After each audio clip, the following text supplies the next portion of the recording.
Ted, I definitely want to get your sense. I was on a call earlier today with Dave Burkett, and I asked him the question, which call was worse? Was it the crazy, picking up a flag against Brendan Pettigrew and all that? Dave Burkett, I asked him what call was worse, that or the miscommunication regarding the tackle reporting eligible last year. We actually made Jared sprint. So I would do sprint training with him once a week. I would actually do it with him. I'd run with him. So we topped off and we would hit at least 90% of his max velocity once a week. My reason for this, from a training perspective and from really pre-acclimation for the tissue, more so from a hamstring, hip flexor, quadricep, when you want to avoid some of those soft tissue injuries for a quarterback who's not hypermobile and they don't run a lot.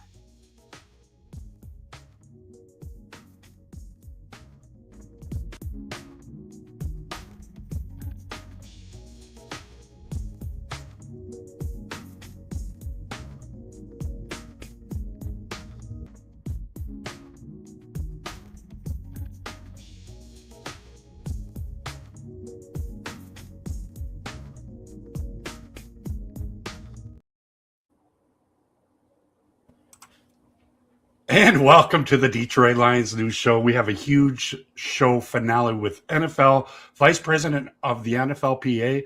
We have a current coach. Man, you guys are in for a treat. We have Ted Rath, strength and conditioning coach for the Saints. You have a Super Bowl, do you not? Do you have a Super Bowl ring? 2 backup rings, 2 losses in the Super Bowl. Oh, and we have the scout, Walter Stringer and John Maakaron. The doc, take it away, Doc. I'm going to sit back here behind the glass and make sure everything goes good. Please enjoy the show. Have fun. Absolutely, everybody. Appreciate everybody tuning in. Always look forward to checking in with the crew here. It's a good time. It's Super Bowl week, right, guys? It's a fun week to kind of check in with the NFL world. Wednesday, I guess it really kicks off at Radio Row. You get to hear about all the news. Lions players are kind of hitting Radio Row. But I always first just want to check in with Ted Rath, the Director of Sports Science for the Saints. How was the first year there for you? It was great to see that you've had a great opportunity. The Saints came on strong. It was really impressive from afar to see what happened there in the first year with Kellen Moore and the great work that you did there. Yeah, thanks, John. Great to see you guys. Great to see everybody. It was a good year. It was a foundational year. And the cool thing was there was a lot of similarities to some of my first couple of years in Detroit, because we got to a point where in December, we actually went undefeated in the month of December. We switched, transitioned to our starting quarterback, who was our rookie draft pick, second rounder last year, Tyler Shuck, and just kind of caught on fire. So he ended the year with a winning record. We really had good foundational work. And anyone knows, you guys have been around this, if you really want to go somewhere, you have to lay the foundation strong enough so that we can stand on it, similar to what Dan Campbell's done, similar to what you look at the Super Bowl, what Mike McDonald's done. Now, what's really crazy is 1 year and Mike Vrabel's done it. But you look at that foundation has to be laid. And we feel like we laid a really strong foundation. We got the right people, and we got the right people that are coming in from all sides, whether it's staff, whether it's players. Everyone's on the same page. And once you do that, you can catch fire. So that's the exciting part moving forward. Absolutely, and the momentum gained. But to start off, obviously it's a Super Bowl, so naturally what everybody does is, and Ted, you can discuss as well in relation to the Saints too. We look at the teams, Seattle and the New England Patriots. You saw they had a young, inexperienced quarterback, but developing in Drake May, and Seattle gets the veteran. And you look at it and you say, okay, there's opportunities to kind of see what NFL teams can do to kind of see that success. But I think one of the biggest things that I see, and clearly the Lions have done a great job offensively. I think from what I see, I think with a lot of teams, it's fair to say that, you know what, it's great, being that I love defense. Defense still wins championships. Sure. Vrabel, McDonald, defenses, I think the Lions could also realize that, hey, it's one of those measures, like Ted will say with the strength and conditioning, staying healthy is one, but also if you have a top 10 scoring defense, that can never be a bad thing. Am I right? I think that's where the Lions at least have to go is, hey, man, kind of look at that defense too and see if you can adapt in a certain way. Walt, what do you think? No, I agree 100%. Also, to kind of pair with that, having a head coach who is an elite game manager, and, at the end of the day, you can look at Vrabel, people as well say, well, he's not he's not an offensive genius or he's not a defensive genius. Now you can argue he may be a defensive genius. He's played a ton of football on the defensive side of the ball. His hands were all over that defense in Tennessee for all those years he was over there. And to come back here, and not here, but to go back to New England and have the success he's having, I think it's a tremendous testament to who he is. And on the other side, you know, if you look at Mike McDonald, he had a different journey. He was under Jim Harbaugh at the University of Michigan. He led, what, 2 straight top 5 defenses in Baltimore before he left. And then you notice once he left Baltimore and Michael Pierce retired, of course, the nose tackle, that defense hasn't been the same since Mike McDonald left. And he's taken that defense straight to Seattle, and he's had a complete carbon copy of it. But I think more than anything, and if you look at the 2 head coaches that lost last week, Sean McVay and Kyle Shanahan, those offensive guys can get a little giddy, man. Like I don't know what it is. Maybe Mark knows, but you ever notice how calmer defensive-minded head coaches tend to call these games, and offensive-minded head coaches, OCs, they're either hyper aggressive all the time. They always want to go for the throat, and sometimes when you're always looking to go for the throat, you can kind of get in the way of winning. And I talked about this in our show last week before before Championship Sunday, and I felt it came down to which head coach doesn't get in the way of winning.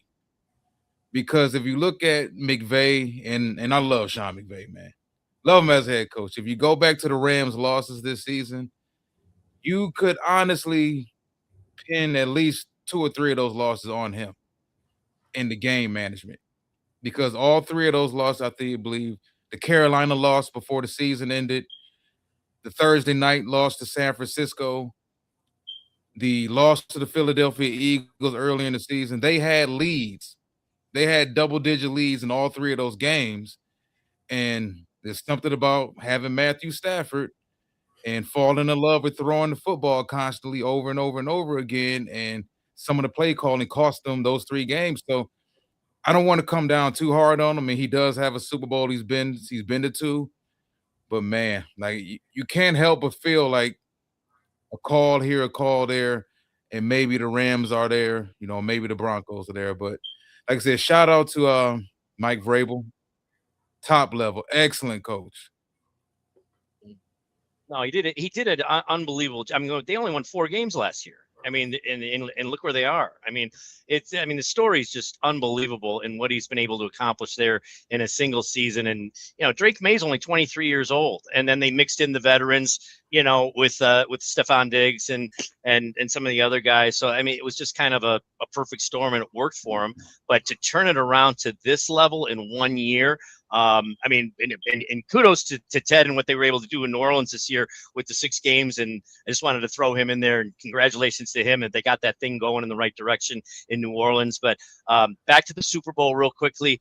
New England is a great story. And as far as Seattle is concerned with Darnold, he won 15, 16 games last year with Minnesota. He does the same thing again with a whole nother team the next year. Sam Darnold, and I'm not picking him for the Super Bowl, but Sam Darnold has figured this thing out. And he came into this league. He was a top pick, obviously, and it took him a few years to get this thing figured out. And now the young man has, and he's got this thing running on all cylinders. And real quickly, I want to agree with you, Walt, on the offensive coaches being kind of maniacs sometimes, and the defensive coaches. I actually, when you were saying that, I'm like, I agree with that. And 2 defensive-minded coaches are in the Big Bowl, and rightly so, and they both really deserve to be there. I'm surprised that Seattle's as much of a favorite as they are in this game. That kind of surprises me, but Vegas usually knows. But I think it's a great matchup. I think it's going to be a fun game to watch.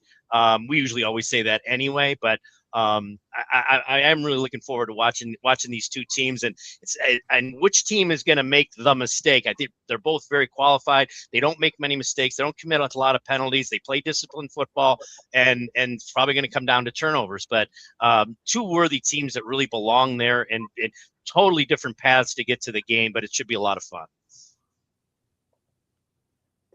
Yeah, John, I couldn't agree more. I think you guys both made phenomenal points. The other thing that I'll start with is this: both those men are defensive coaches, but both those men are tremendous leaders. When you look at the onslaught of what an NFL head coach has to take on every single day, the things that come across their desk in their office, it's incredible. And both these guys, you can clearly tell, are leaders. They're leaders of men. They know how to get up there, rally the troops, inspire their teams, inspire the men and the women working inside those buildings. That alone deserves a lot of credit. I've been to 2 Super Bowls with 2 organizations. It's hard. It's extremely hard to get there. For those guys to do that, especially in second year and in the first year with their teams, unbelievable job. And hats off to those guys. We played both of those teams this year. We played all 4 teams in Championship Sunday this year, and all 4 were really, really good football teams. Now you look at the fact of it's going to be a defensive game, right? Seattle's defense specifically. I mean, you look at how tremendously talented these ones are. And I got Milt Williams. I got to work with him in Philadelphia. You look at the dominant side of the football's defense right now. But I would say this: don't discredit special teams in this game coming up, specifically the returner the Seattle Seahawks have, Rashid Shaheed. He's taken a number. I believe it's 3 back already, and we traded him. He was with the Saints earlier in the year. Rashid is a phenomenal returner, explosive athlete, can run, can still make plays on offense. I would look for special teams to play a part in this game as well, and then look for the offensive weapons. There's still the Cooper Kupps of the world. You still have tremendous talent on both sides. Drake May is a controlled quarterback. He doesn't technically turn the ball over that often. You look at those things. I think Seattle's special teams unit could have an impact here, though. No doubt. And I'm just curious now, Ted, everyone's preparing. I think teams are preparing for the combine. What happens now? The season has ended for a lot of teams. A lot of, I believe, self-scouting takes place for the Lions. They're obviously installing a new staff with the new offensive coordinator, Drew Petzing, and they're going to continue, it looks like, with Kelvin Shepard. What happens at this point in February? Because we don't hear from the coaches.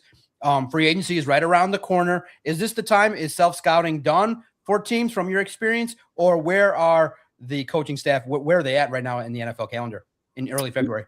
Yeah, a couple different ways to attack it, John, because it's a good question. Not a lot of people know what this time of year is like for staffs. Some staffs, right when the season ends, especially if you're a playoff team, they give you a couple weeks off and they're like, hey, everyone go decompress, come back, and then we'll go through that self-scout. Some teams get the self-scout out right away. Right when the season ends, we have to go through a checkout process with the players for a few days. You go through that, and then you transition to that self-scout process. What went right? What went wrong? Where are our improvement areas? How are we going to get this thing to the next level? And then you go on immediately, basically, to the Senior Bowl. We were just at the Senior Bowl last week. So you look at that. That's really the big kickoff of the offseason leading into the draft. Right when you finish the Senior Bowl, you go right back into draft preparation meetings. So now you're preparing, you're getting ready for the combine, for the interviews, for the top 30 visits, for free agency kicking off at that same time. So you're looking at this futuristic outlook of your roster and your organization, which you always have to have on. You have to have the immediate look, but you have to be able to zoom out and you have to be able to see the future. What's our team construction going to look like in next year, 2 years, 3 years, 4 years, 5 years? And you have to build that through the draft. So a lot of teams are starting to transition to that. You're looking at every position. You're looking at hundreds and thousands of athletes coming out this year. And then you're looking at the new dynamics, the portal. We were talking about a pre-show before we hit record. You know, there's a lot of athletes that are with 3+ schools now at this point. So collecting the information has become a little bit more in depth, where we're having to sift through multiple schools, multiple contacts just to get information on one player. Whereas years past, sometimes you might have 2 schools to dig into, but usually it was 1. So that's thrown a new wrinkle into it that we all are adapting to. But outside of that, we'll go through that, and then we'll hit the combine, then we'll hit the draft, and the players are back in April. Then we have our team back for spring football. You know what? Yeah, you know what I want to follow up on with Ted on that is how do you because we were talking about this before we came on. So you're talking about the draft and you're talking about, you know, obviously rookies and so forth. Where does free agency fit into this right now? Or is that something that comes along in March, Ted?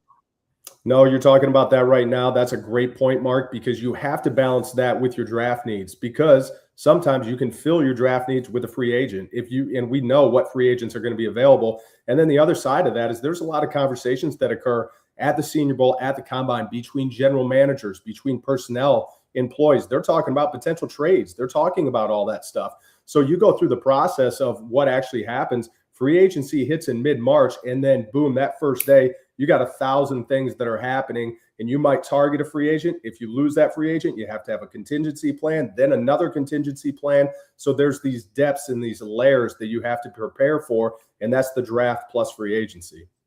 Wow. So it's a little, would you call it a little we're being gentle here. Is it a little chaotic right now as far as Absolutely. which direction we're going in, and who you got to really organize this? And does most of this organization come from the head coach, or does it come from the coordinators, or who does it come from is how we actually go about this? Yeah, the best way that this occurs is when there's a collaboration and there's a healthy marriage between the personnel department, the general manager, and that coaching staff. That blend has to be so strong and so powerful, where the coaching staff sets the vision. The general manager comes in and says, okay, here's what we're dealing with salary cap wise. There's all those adjustments, and all those things have to work in coexistence, and you got to be in lockstep. So the teams that do a really good job are teams that communicate at a very high level, and then they collaborate at a very effective level. Yeah, this is so interesting, because a lot of fans just don't hear this, especially in the off season. We're also, locked into the games and so forth. But this is really interesting stuff, is actually what the day-to-day operation is when you guys are not playing games, and it's pretty cool to hear. So. Absolutely. It's a wild time in the NFL. It never stops. The acquiring of talent is always looked at, and also what happens with the past season, looking ahead to the future. It is wild how fast the NFL calendar hits, but there's still one more game on that calendar, and it's the Super Bowl, and it involves two teams that I think are two of the best that are out there right now. You look at the Seahawks with Coach Mike McDonald, obviously the experience at Michigan, the experience that he had in the NFL, and then you look at Mike Vrabel. I mean, I think the Titans are probably quietly whispering, going, man, we let a good coach out the door. What did we do? It's hard to kind of replicate that, but patience in the National Football League kind of doesn't go together sometimes. But when I look at the matchup, I think that most people right now see the favorite being the Seahawks and realize, okay, if both teams play their best, the Seahawks have, I think, the edge with the running game, and they have, I think, one of the premier wideouts in the game in Jackson Smith and Jigba. I think that Sam Darnold and his story is quite unique in his redemption. And I think that when you have a scoring defense like that has the ability to force turnovers, in a game like that, it's pretty clear whoever has the less turnovers, who doesn't blink, has a chance to win. I really like Kenneth Walker. Obviously, is tied to Michigan State, but I think that if Sam Darnold in this kind of game makes sure that he makes those early confident throws, I think the difficulty will be for the Patriots to maybe keep up offensively. And if the Seahawks get out to a lead, I think it's going to be a little bit difficult, because the Patriots have been in the fire, but their strength of schedule is one that says, well, they took advantage a little bit of a schedule that may not have been as difficult, but you still have to give them credit. But to me, I think that, play this game 100 times, I think the Seahawks win about 80 of them. I think the Seahawks win this game. Yeah. I don't know. You take that, Walt. You take it first. Yeah. I'm going to say Seeing it differently? Yeah, I do. I'm gonna say this first. I'm gonna say this first and foremost about New England. If we're gonna say that about New England, we can say that about every team in the league this year, because the teams who beat the Philadelphia Eagles, that Eagles win doesn't look all that sexy anymore. When the Lions clobbered the Baltimore Ravens, when they beat them, that doesn't look all that sexy anymore. The Ravens, like the Chiefs, beating the Chiefs, like beating these teams. I'm not gonna say nobody was good this year, but it was one of those weird seasons where I'm not sure if we can really knock anybody's strength of schedule this year. If you look at New England, they've won 16 out of 17 or 16, 18. Yeah. I don't care if you're playing high school football, college, NFL. It's damn hard to win 16 football games out of 17. And then if you look at, and people say, well, they didn't play any quarterbacks. We love to pick apart everybody's Super Bowl run. They didn't play any legitimate quarterbacks this year along the way. They're on pace to do something that historically has never been done. They could potentially, if they beat Seattle, will have beaten 3 top 5 defenses in one Super Bowl run, and no team has ever done that. To me, I get it. They didn't beat Joe Montana, Tom Brady, and Peyton Manning, but to beat 3 top 5 defenses in one Super Bowl run is tremendous. And if you look at New England, I get it. Everything is pointing towards Seattle. If you go back to the last time they played in the Super Bowl, Seattle was favored, if I'm not mistaken. Seattle had all of the big time talent on defense. They still had the Legion of Boom. They still had Cam Chancellor, Earl Thomas, Richard Sherman. They still had Browner. They still had all of those guys, but they couldn't stop Gronk. You know, Gronk was a one-man wrecking crew in that game. Nobody else was for New England, but Gronk was the one equalizer that Seattle had no answer for. If you look at New England in this game, I understand that Drake May is new to this, but he's in a very, very unique situation. He's new to this, but nobody around him is new to this. Robert Kraft isn't new to this. Mike Vrabel isn't new to this. Josh McDaniels isn't new to this. Coaching, like nobody around him who matters. I get it. The players are still young. That's a young team in New England, but they're insulated by winning. They're insulated by winners.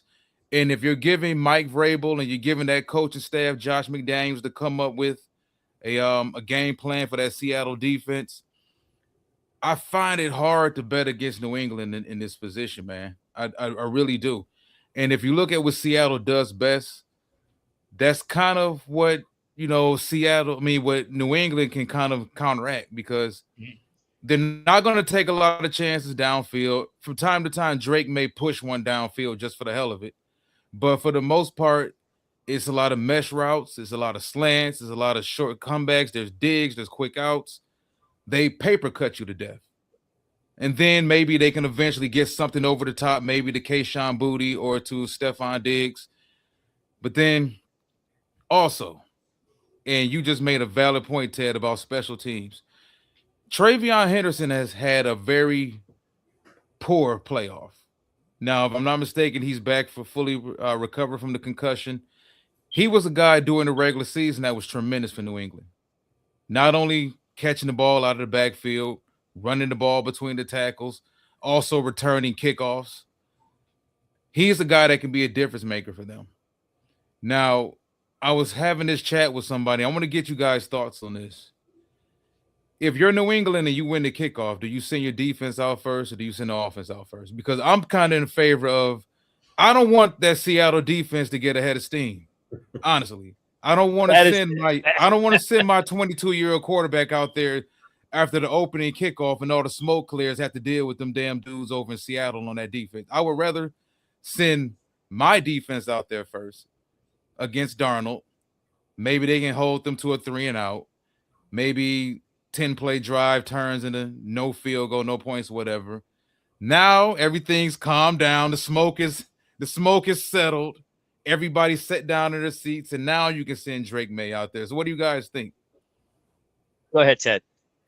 Yeah, it's a great question. It's a phenomenal point. Well, I would 100% agree with you. I think you put your defense out there first. The Super Bowl is unlike any other game. The pregame is longer. The national anthem's a bigger deal. There's celebrities everywhere. There's 5 billion cameras in your face. It's insanity all around you. And if you're a young guy and you've never experienced that, now a lot of these players have been in big time games in college. They've been in college football playoffs. They've been in national championship games. But it's different. It is a unique environment. If you can calm your nerves. So if you need to throw your defense out there, which I would agree that he probably should, let them kind of get the game going, especially if they have a strong start. They get a 3-and-out or something. You got some positive momentum. You get good field position maybe. Then that's an opportunity for you to go out there and build some momentum for the offense. Yeah, I think one of the things that what Walt was trying to say is, I think if you're going to look at this game, Seattle, and even John said, well, Seattle maybe wins this game 8 out of 10 times, okay? And then Walt comes up and says, okay, well, Seattle's really good and blah blah blah blah blah. I think what we're all kind of maybe saying here, in a different way, is the intangibles in this game all go to New England. Okay, that's just what I'm feeling from the three of you guys. Even as good as Seattle is and the good run they're on, and what Sam Darnold was able to do in Minnesota and back to back the very next year, and a whole different system, draws right back to 15, 16 wins again. But we're all sitting here saying, man, Seattle's a really good football team, but maybe New England is that team of destiny. Maybe it's just meant to be. And great point that Walt made about, Drake May hasn't been through all this, but all the people around him have. And, and that kid will fill in the gap where he needs to. If anybody can at 23, he can. And so, I mean, it was a great point. But I think we're all, tell me if I'm wrong, guys. We all know Seattle's a really good football team. But I think the intangibles all go to New England. And I think all four of us are actually on the same page on this. Tell me if I'm wrong. I don't know, John. Yeah, no, it's always a fun time, man. The Super Bowl, man, it's always good. And what's interesting too this year, which it kind of happens with the cycle, is that there's been a lot of news away from the game in regards to, you're not hearing a lot of breakdowns like we're having right here about the game. There's talk about Bill Belichick and his Hall of Fame candidacy. You're hearing talks about hiring practices in the league. So it's good to actually talk. Finally, it'll kick off Thursday, Friday to break down the game. And I can't wait to see it. And to your point, well, listen, Drake May's played in big games. He's not averse. He's got that grit. That's why the Patriots love him. That's why, listen, we're going to talk here about a quarterback that Ted saw firsthand at the Senior Bowl in Taylon Green, but the quarterback position is so key. And you're seeing two quarterbacks play well. And that's why there's confidence now with the Saints, seeing that what Tyler was able to do and having the opportunity to move forward after his rookie year. And quarterbacks, the quarterback play is just so key and vital for the success. And you realize that a team like the Vikings went with a first-round draft pick. They moved on from Sam Darnold, and Sam Darnold's on his fourth, fifth team. And I really do believe it's so true that quarterbacks need time to develop. They need some level of patience to be able to thrive. The game is fast, and a guy like Drake May has seen quite a bit of things now. And I think Mike Vrabel, and what's really key is a lot of times you got to remember Josh McDaniels is quite a well-regarded and legendary offensive coordinator, seen it all, and can put him in a good position. So even if he does go out there early, a couple early screens, a couple plays that you can run to get a quarterback confidence. You saw in the game between the Rams and the Seahawks, that throw early that Darnold made gave him such confidence, and then he went off and he was rolling. So it's real interesting, the play of the quarterback. And it's being talked about like, wait a minute. And Chris Sims has championed that. He said, wait a minute, guys, we got to develop quarterbacks. We got to be able to. And that's why the Saints have an advantage with Kellen Moore having the opportunity to develop a young quarterback is just a natural fit. So I'm curious, Ted, what did you like about the Senior Bowl? Who caught your eye? What goes on down there in terms of, did you pay extra attention to the do they do the bench presses? Do they do some strength type stuff that you can get to look and go, wow? But there was a quarterback that was slinging bombs that you were seeing in some of the highlights in Taylon Green. I think he made a name for himself out there at the Senior Bowl. And it's also interesting, too, because you're starting to see it. It's no secret. Athletic quarterbacks moving away from quote-unquote mobile quarterbacks that can extend plays, gives you options in the route tree, move the pocket a little bit.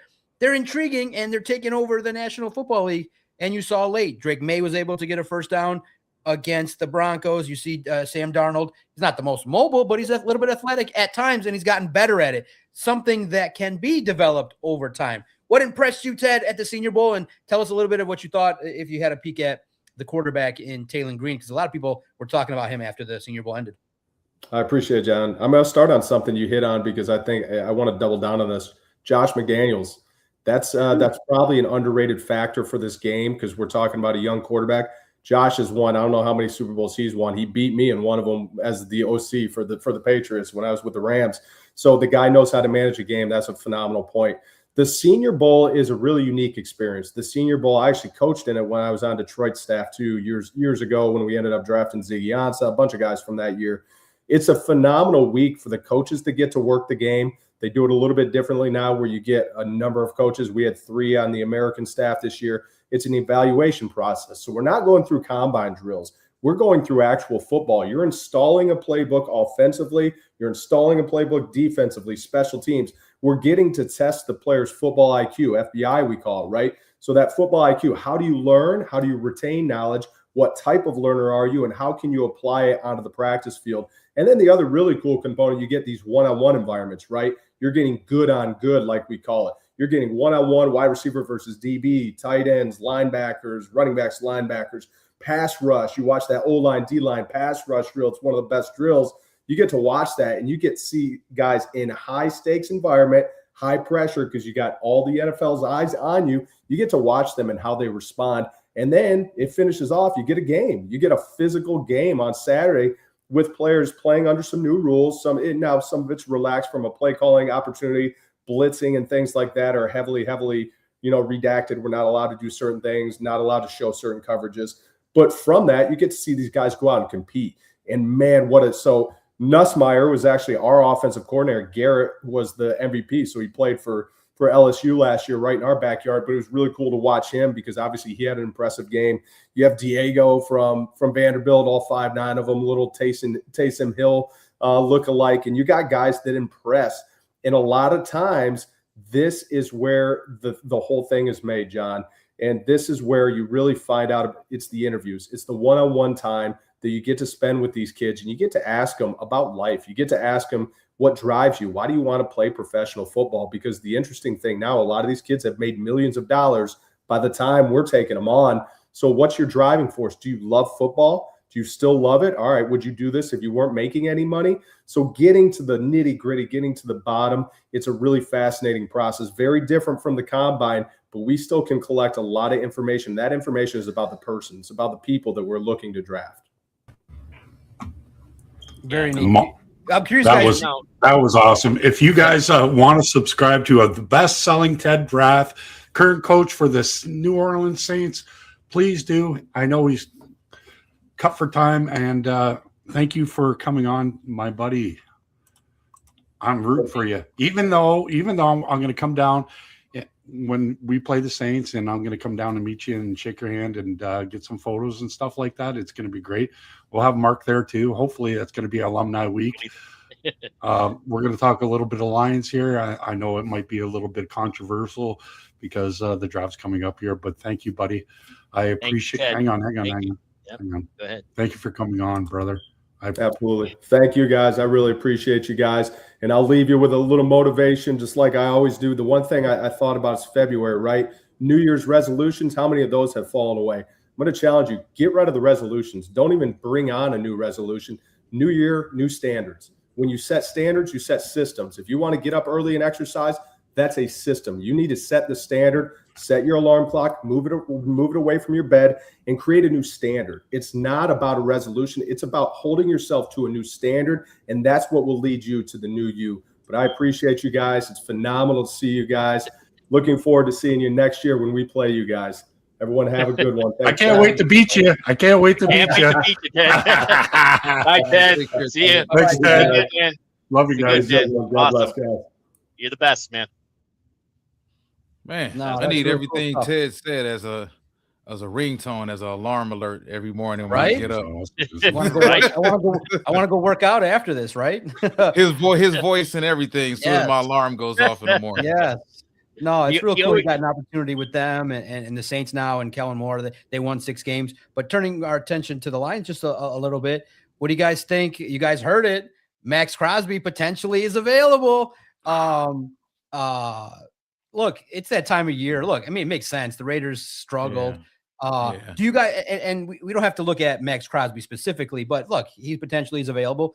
Do you think the Lions, just in general, because that's what everyone wants to know about, is the talent acquisition. The draft is important, clearly, but it's a lot of risk. There's a young players. Now you just heard what Ted said. These guys are rich already, and now the scouting is triple tough because you got to see film from 3 different teams, and it's just a little bit more challenging. But at the same token, there should be a little bit of balance of drafting well, but also being aggressive. I think that was the tone of our questions to Brad. That was my question to Brad Holmes, was like, how aggressive are you going to be in free agency? And I know you can't publicly say that because that just rings to mean pay players a lot more money. But I do think that at least, and I'm curious your guys' thought, I think at center, you probably need a proven guy. You're not going to draft a center and go, hey, help us win a Super Bowl in a critical year after a down year. I think free agency should be targeting a center and maybe even a defensive end that can ball, and then maybe draft for maybe a reserve tackle or linebacker interior. But I think center and defensive end in the trenches, important spots, maybe you hit on some more proven talent. Am I wrong? I just feel like the fan base has just fallen in love with the draft. I get it. But free agency does help if you hit. And the Lions hit on a couple. Roy Lopez, Avonte Maddox. Yeah. They were okay, but that doesn't get you to a Super Bowl. That gets you to, 9 wins. Yeah. No, go ahead, Walt. You take it first. Yeah, well, the comment on Crosby first. I'm not. We're talking about Crosby for the last couple months, actually, as far as in regards to the Raiders. I don't believe he comes here. Not to say that he wouldn't want to come here. I just don't. When you look at what it's going to take to get him, and what Dallas got for Parsons, that's not Yeah. going to compare. The Raiders can probably get 3 firsts for him, maybe a pick swap, Even at all 28, depending. because Parsons was 26. Yeah, but I think Crosby's a better player. I think he's a better Okay. overall player Okay. than Ooh, than 3 first. Ooh. yeah, than That's Parsons. I don't know about that. It's close. It's close. It's close. Well, he's better against the run, I think, than than Parsons may be. But yeah, I know it's a tough question. It is. It's tough to kind of. it's tough because I think the Rams, and I said it a couple weeks ago. I think the Rams would make the most sense if you're the Raiders. The Rams have what they picked 13th, they picked 28th, if I'm not mistaken. The Rams are in position. Stafford should be back next season. They really don't even need Crosby. They've already got an abundance of pass rushers, but adding a Max Crosby, that's the team that could say F them picks. Mhm. They have the ability because I think the Raiders want to do right by Crosby. I don't see them trading him to the Jets. I don't see them trading him to Cleveland or Washington or nowhere like that. But I just think for the Lions it would kind of cost a little bit too much. And I also believe we have other issues. As you just mentioned, John, you look at the offensive line. I'm not sure if I want to plug a 22-year-old left tackle in there either, or a 22-year-old center, for that matter. Everybody's not Creed Humphrey. Every guy doesn't come into the league as a center and start from day one and is excellent from day one.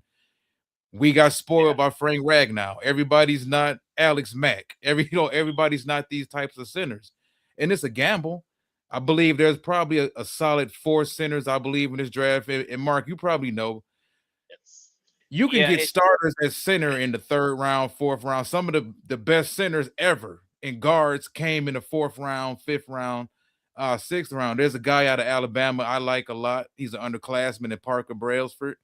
I think it all comes down to him where he measures at. If he's somewhere around 6'2", because he's 295 now, and I think that may scare some people as a center. But if he measures in at 6'2", he came out early, so somebody gave him some information. Centers don't come out of college early unless they get some sort of information, So I think center offensive line in general. We saw what Tate Ratledge. I believe Tate Ratledge is going to be a good player in this league. I believe Miles Frazier is going to be a good player, but they're rookies. They were rookies. They had ups and downs. I don't understand what people wanted from them last year. Well, we're a championship contending team, so we need these guys to play like Pro Bowlers immediately. No, they're kids. They're young men for that matter, but it's hard to expect a rookie left tackle or a rookie center to just step right in and play a winning role on a championship caliber team. So I'm with you. I believe the offensive line should be handled as in regards to tackle and center. I believe in free agency. I think we got enough kids right now. Regardless of what we may think of, what's the other guy that got hurt out of Boston College from last year? Mahogany. I like him, but he's another guy that can't really stay on the field. Stay healthy. Can't stay healthy. Yeah. Frazier's a kid. Tate Ratledge, he's a kid. I don't think we need any more kids right now on the offensive line. I would rather get a veteran.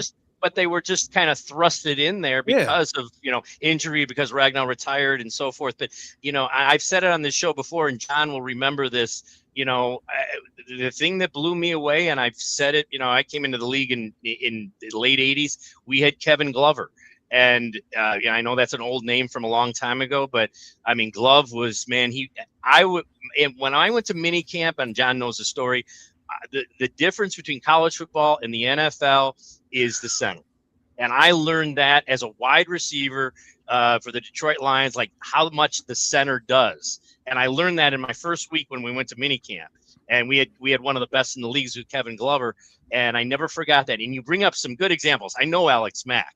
Okay, Alex Mack was one of the best. I met him personally. Humphrey's another great example. While you're on top of your game, and you just can't go out and get a 22-year-old, as you're saying. So the center position, I believe, is going to have to be done through free agency. I can't agree more with what you said. And okay, we're going to draft some really good, center in the third round. And no, it takes you a while to do it. The only guy I can really remember, Humphreys was good at it right away. Richie Incognito was good at it right away, and a movie guard. There's been a handful of guys, but there is so much to know. Again, I've been there. When the center runs that offensive line in the league and calls out, he's not just calling out the Mike linebacker, he's calling out all the signals, and it's a big hole of what we're talking about in here in general is where the Lions need help. They need another pass rusher opposite, Hutchinson. Obviously, that's and they need a center, and then they're probably going to probably need a guard too. I think this whole thing it's got to be done through free agency, guys. I just don't see it happening through 22-year-olds or 23-year-olds. I agree with you 1,000% on that. See, the thing is, I think the window has closed. Like we played the NFC or we played the AFC North this year, and that competition is just bigger than ever. They're built on offensive line, defensive line, all the pressures and everything like that. So last year when we had a 15-year season, man, we didn't have a gauntlet of great teams to play. So not having Frank Ragnow, not having that continuity with that offensive line, I don't think anybody missed a game. I think maybe Frank missed one game last year when we went 15, but only having 9 wins this year was predicated on that offensive line. So having, Graham Glasgow that got cut from the Denver Broncos, I think we actually should revamp the center position first. Who knows if Taylor Decker's going to come back?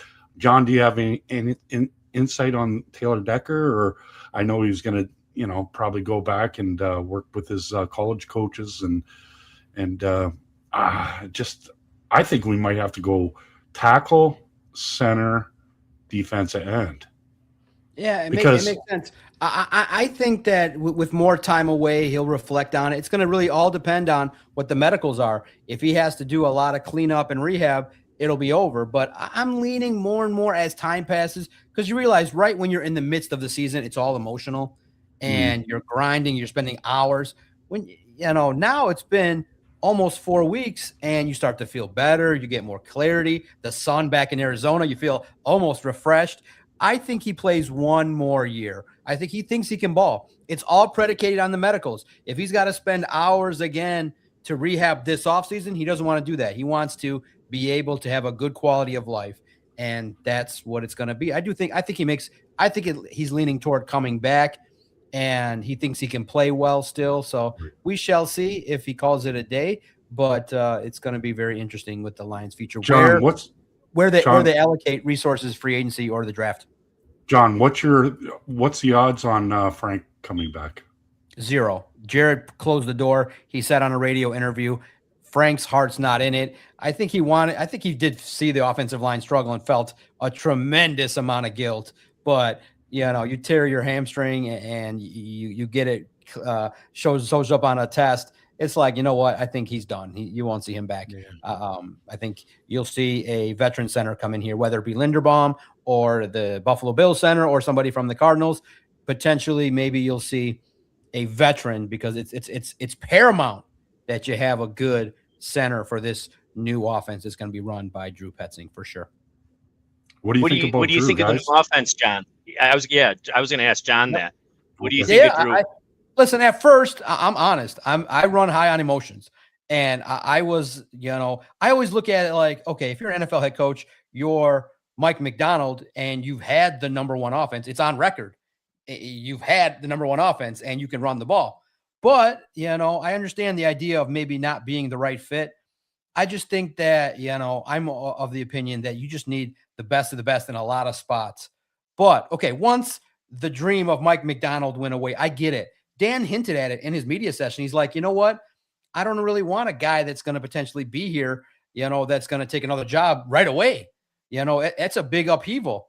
And so I think Drew Petzing could be here for at least 2 years. So once you see what he's about, to me, it's not about what he knows. Listen, Dan's going to hire somebody that has an expertise in X's and O's, a philosophy of running. The guy's going to have a foundational background. That's not going to determine his success. The guy's not going to be hired unless he knows his stuff. What's going to predicate his hire is when it's time in the fourth quarter, you're down by 3. How do you sequence plays? What's going to happen when it's 3rd and 3 and it's the fourth quarter and you're down? Are you going to call a pass? Are you going to call a play action run? Are you going to call a screen? Who's going to get the football?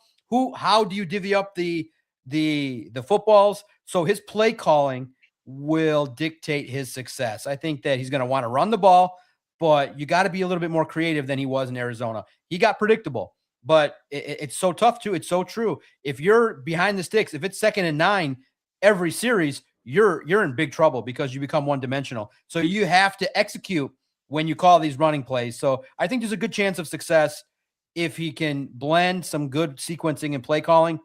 It'll have a chance, but experience matters. And a guy with 3 years is great, but an NFL head coach from the Shanahan tree is also good too. So I'm cautiously optimistic as always. Right? What do you guys think? Go ahead, Walt. Well, I will say this to his credit. The offensive game, passing game wise, did pick up once, hate to say it, but once Kyler Murray went down, whether they sat him down or he went down, once Kyler Murray went down and Jacoby Brissett stepped in, a veteran stepped in who's not trying to run around, who's not trying to make plays with his legs, a veteran who's just trying to operate the offense, the passing game opened up. Michael Wilson started catching more footballs. Trey McBride's a stud, so he was already catching footballs to begin with. But Marvin Harrison Jr., he started to come alive once he got a consistent quarterback who he could work on timing with and get the ball to him. But, I think a lot of people have also said, well, the rushing attack in Arizona was really good under him.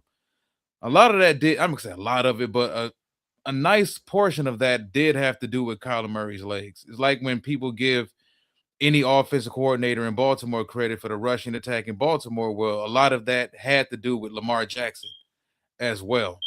They ran a lot of RPOs with Kyler over there in Arizona.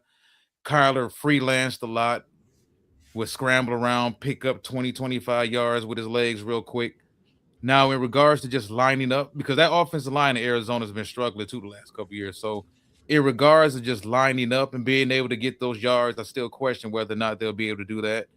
And we also have to, you got to look at where he came from also. We're talking about Arizona. I get it. The talent wasn't all over there. They got some young talent on offense, but it's not what we have here in Detroit.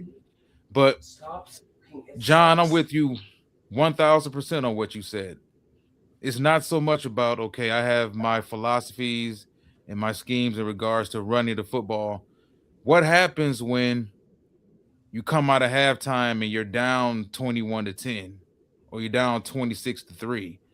And now you have to completely make adjustments. It's not about just sticking to what the scripted plays were. Now you have to, and I think that's a big deal.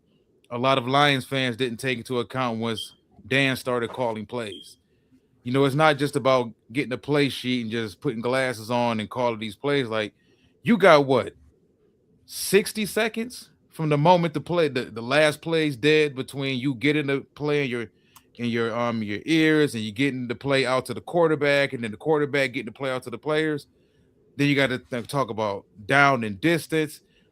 Coaches have a lot to worry about. And I think that's something that fans, when you come down hard on Dan Campbell the way a lot of us did, this is something this man picked up kind of on the fly. I'm pretty sure he knows offense.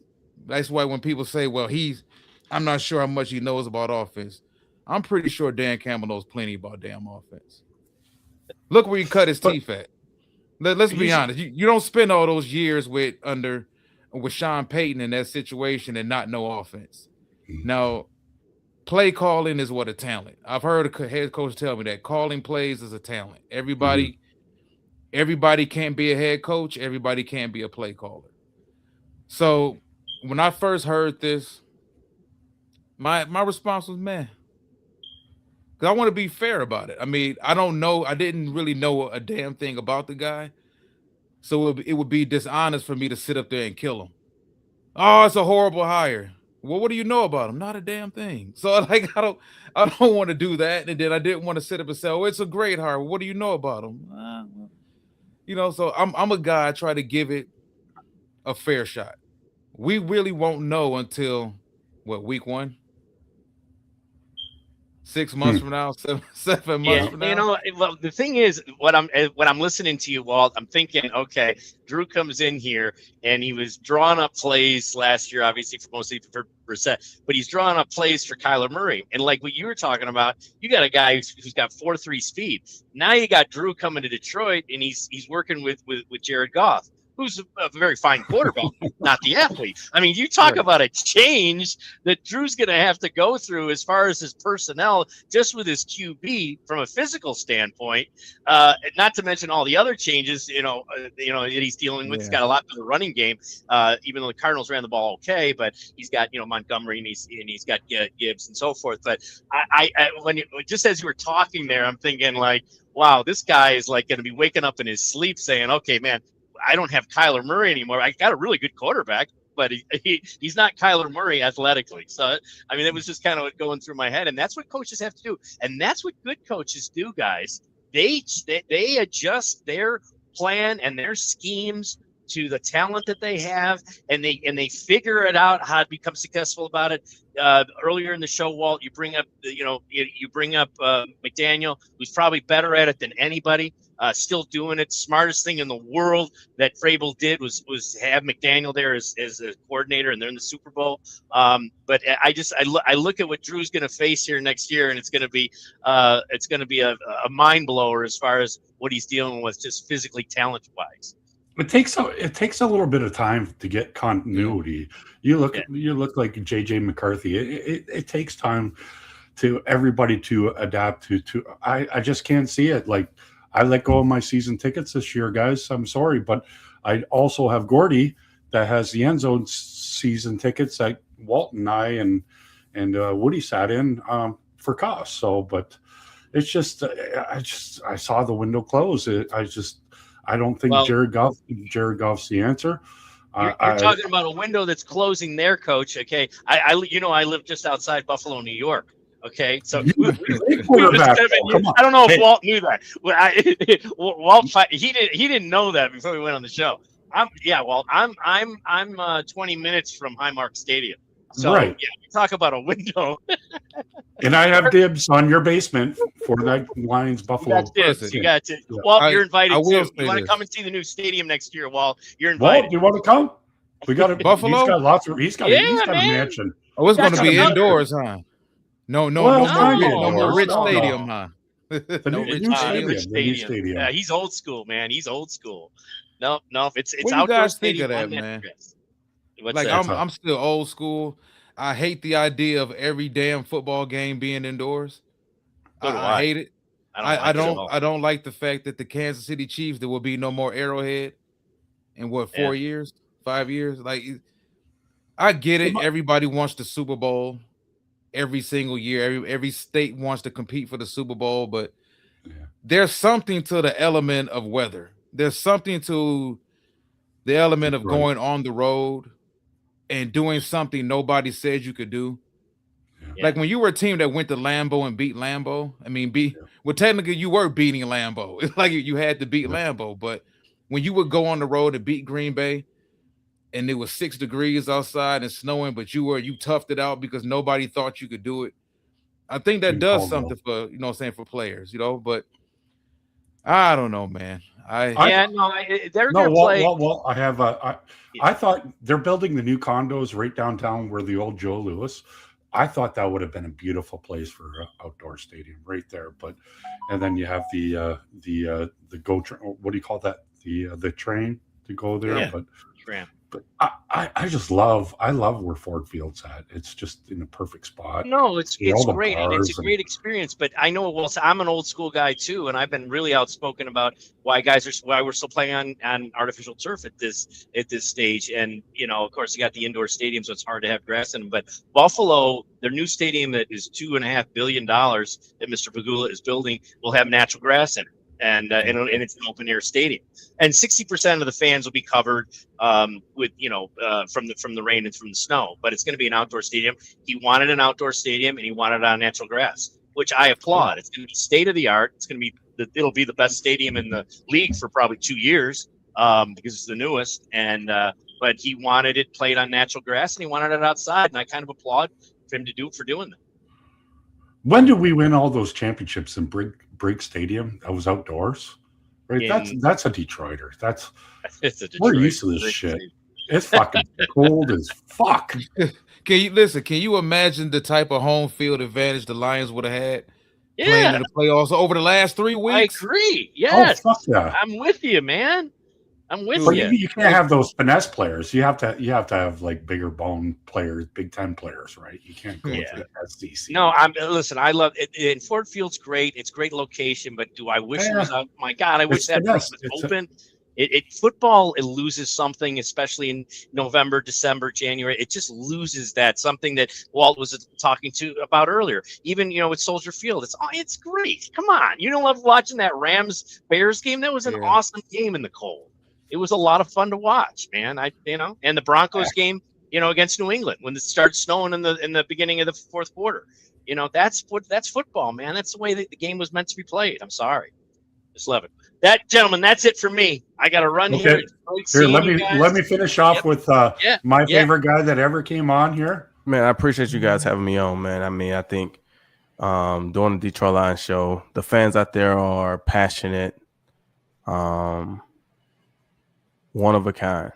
And so appreciate the work that you guys doing. Appreciate you guys having me on. I do Believe in Lions podcast on the Believe Network with my co-host Jack Kavanaugh, who's actually from